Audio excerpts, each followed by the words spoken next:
Hi guys, and welcome back to my channel where I am sharing my experience of building up my rose garden here in a tiny city from England. This is part 2 of a series that I am making this spring about what companion plants you can choose for your roses. I have made a whole introduction on my previous episodes. You can click the link above and in the description if you want to see that, where I am explaining how having companion plants amongst your roses can enhance growth, deter pests, and maximize space. Some plants naturally benefit each other by repelling harmful insects, attracting beneficial ones, and improve biodiversity or improve soil health.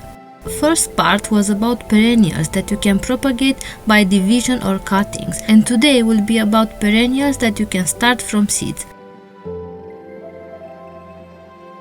We are at the beginning of March now, and here in the UK is the perfect time to do it. I absolutely love perennials because you plant them once and you are done. They will add so much to the garden with little to no maintenance. Some of the flowers that makes into today's list, I chose them because they are great as a cut flower and they will look good in a flower arrangement with roses. I am planning to make my own flowers bouquet this summer to bring inside the house and to offer to friends and family. So that flower, it needs to have enough stem length to have a long vase life and to have the right color and texture to go well with the roses in a rose arrangement situation. Starting all those plants from seed will save you a lot of money and can offer you a large variety to choose from comparing to the scenario if you will go out and buy the plug plants from a garden center. A few general companion planting tips. Observe your garden. You have to pay attention on how your plants interact and adjust your planning accordingly. The second tip is to provide good air circulation. This helps prevent fungal disease, which can affect both roses and their companions. The third is to consider the mature size of each plant. Avoid overcrowding, which can lead to competition for resources. And the last tip is diversify your planting. A variety of plants will attract a wider range of beneficial insects and create a more balanced ecosystem. So with no further ado, let's start the list. I will be talking about the advantages and disadvantages of each plant. The very first one, and one of my favorite, is verbena. Verbena produces clusters of nectar-rich flowers that attract bees, butterflies, and other beneficial insects, helping with pollination and increasing biodiversity in the garden. Once established, verbena is quite drought-tolerant, making it a great choice for water-conscious gardeners. I am sowing mine in normal compost at 0.5 centimeters depth or 1/4 of an inch, and they will germinate at 20-25 Celsius or 68-77 Fahrenheit in 21 to 35 days. Verbena has a loose, airy structure that doesn't overwhelm roses, but instead adds a soft cottage garden feel. Many varieties of verbena bloom continuously from spring to frost, providing color and interest even when roses go through their resting phase. Some verbena species, like Verbena bonariensis that I have here today, are known to deter aphids and other pests, making them useful for natural pest control. Low-growing verbena variety, such as Verbena rigida or creeping verbena, can act as living mulch, shading the soil, retaining moisture, and preventing weeds. Just a few considerations. Some verbena variety can be vigorous spreaders, so regular trimming may be needed to keep them in check. They thrive best in well-draining soil, similar to roses, but dislike overly wet conditions. Here I will put on the screen some verbena types for a rose garden. Verbena bonariensis, it's tall, airy, and attract pollinators. Verbena rigida, it's low-growing, spreading, and great for ground cover.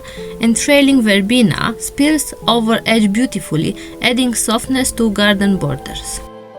The second plant on my list is Calendula or pot marigold. Here is why this is an excellent companion for roses. Calendula secretes natural compounds that deter aphids, whiteflies, and nematodes, which are common rose pests. It can act as a trap crop, drawing pests away from roses. Bees, butterflies, and ladybug love calendula flowers. Ladybugs and hoverflies help control aphids population naturally. Calendula flowers from spring to frost, filling in gaps when roses are between bloom cycles. Unlike some high-maintenance companion plants, Calendula is hardy, drought-tolerant, and thrives in various soil conditions, great for beginner gardeners. Calendula has antifungal and antibacterial properties that help reduce soil-borne disease, which is beneficial for rose health. The bright yellow, orange, and apricot tones of Calendula contrast beautifully with pink, red, or white roses. Just a few minor considerations. Calendula self-seeds freely, so you might need to thin them out if they spread too much. And the second consideration is they prefer moderate watering, but they don't like being overly wet, similar to roses. The best use of Calendula in a rose garden: plant them as a border or under planting around roses, deadhead regularly to keep them blooming longer, and pair them with other beneficial companions like lavender or catmint for a well-rounded companion planting scheme. The third plant on my list is Aster. Asters can be a good companion plant for roses, especially for extending the bloom season into fall. Asters bloom in late summer and fall, providing color and interest when many roses start slowing down. They help keep your garden looking vibrant for longer. Asters are pollinator magnets, drawing bees, butterflies, and beneficial insects like hoverflies, which can help control aphids on roses. Their purple, blue, pink, or white daisy-like flower provide a striking contrast to warm-toned roses like red, peach, and yellow. Like roses, Aster prefer well-draining soil and full sun, and can handle some drought, making them a low-maintenance companion. I will put here on the screen some of the varieties that are best for a rose garden. Just a few challenges that you have to be aware. Like roses, Aster can suffer from powdery mildew in humid conditions. Ensure good airflow and avoid overhead watering. Some Aster's varieties, especially native one, self-seeds and can spread. Regular pruning and deadheading will help manage them. The fourth on my list is Antirrhinum or Snapdragon. This can be a fantastic companion plant for roses because they bloom from spring to fall, providing color between rose flushes. Their nectar-rich flowers draw bees, butterflies, and hummingbirds, increasing biodiversity in your garden. Unlike many summer bloomers, snapdragons thrive in cooler temperature, making them great for spring and fall gardens when some roses might not be at their peak. Snapdragons are known to help repel aphids and other pests, offering natural protection for roses. Available in pastel brights and bicolor, snapdragons can complement or contrast your roses beautifully. Here are some of the challenges of growing snapdragon with roses. They are half-hardy perennials or short-lived perennials in mild climate, meaning they maybe need to be replanted each year. They are typically grown as annuals. They slow down in hot summer, so consider planting them in partial shade or pairing them with late-season bloomers like asters. Best use in a rose garden is to plant them along borders as underplanting for roses, mix with other seasonal companions like violas in early spring and salvias in summer for continuous interest, and you can choose dwarf or mid-height varieties to avoid competition with bush roses. The fifth plant on my list is Candytuft or eyeberries. This is great with roses because it can form a low-growing spreading mat which helps suppress weeds and keep the base of the rose bushes looking tidy. It blooms in early spring, providing color before roses start flowering. It can attract bees and butterflies. Candytuft is heat and drought resistant, making it an easy care option for rose garden. It thrives in well-drained soil just like roses. Another benefit is that it helps retain soil moisture and regulate soil temperature, which benefit rose roots. In warmer regions, Candytuft keeps its green foliage year-round, adding year-round texture to the garden. Some of the challenges can be that it's important to ensure good drainage to prevent root rot. This is also important for roses. Another challenge is that it flowers heavily in spring and it doesn't rebloom too much in the summer. However, some varieties rebloom lightly in fall if trimmed after flowering. Another perennial on today's list is Campanula or bellflower. Depending on the variety, bellflowers can be low-growing, perfect for aging or tall. It flowers in late spring to the summer in purple, blue, pink or white hues. It can attract pollinators and other beneficial insects that helps rose thrive. Once established, Campanula is fairly drought-tolerant and easy to care for, making it a low-maintenance rose companion. Some of the challenges: some varieties can spread aggressively, so choose clump-forming variety for best control. Like roses, Campanula thrives in well-drained soil, but dislike overly wet conditions. Ensure proper drainage to prevent root rot.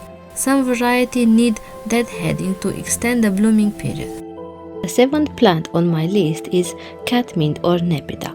This low-maintenance plant is a great alternative to lavender if you have challenges growing it. It repels pests, attracts beneficial insects, and is drought-tolerant, so it won't compete with roses for water in dry conditions. Nepeta grows in a spreading clumping habit, which works well as a ground cover around bush roses. Flowers over a long season from late spring to late summer. Permanently wet soil can cause plants to root and die. Plants struggle in deep shade. The eighth and the last one on my list is thyme. One of the major benefits is that it repels pests. Thyme emits strong aromatic oils that help repel aphids, spider mites, and whiteflies, which often attack roses. They can attract beneficial insects, which help with pest control naturally. They can act as a living mulch. Low-growing thyme covers the soil, reducing weed growth and help retain moisture around the roses. Thyme and roses both love full sun and well-drained soil, making them compatible garden neighbors. Thyme has antibacterial and antifungal properties, which may help reduce fungal disease like black spot in roses. The added benefit is that you can harvest it for cooking, teas, or herbal remedies. Some of the challenges of growing thyme with roses are: they need good drainage, just like roses. They can become woody over time, so light pruning helps maintain fresh new growth. Here I will leave a list of some of the best thyme variety for a rose garden. That was all for today. Make sure you check the last week episode if you want to learn about other great perennials that can be divided and propagate this time of the year. Or you can click here if you want to see the episode where I am pruning my roses in preparation for the spring. Thank you for watching, and if you find this interesting, please subscribe and join me in my journey of building my dream rose garden. See you next time with another episode where I will be talking about other companion plants for roses that can be treated like annuals.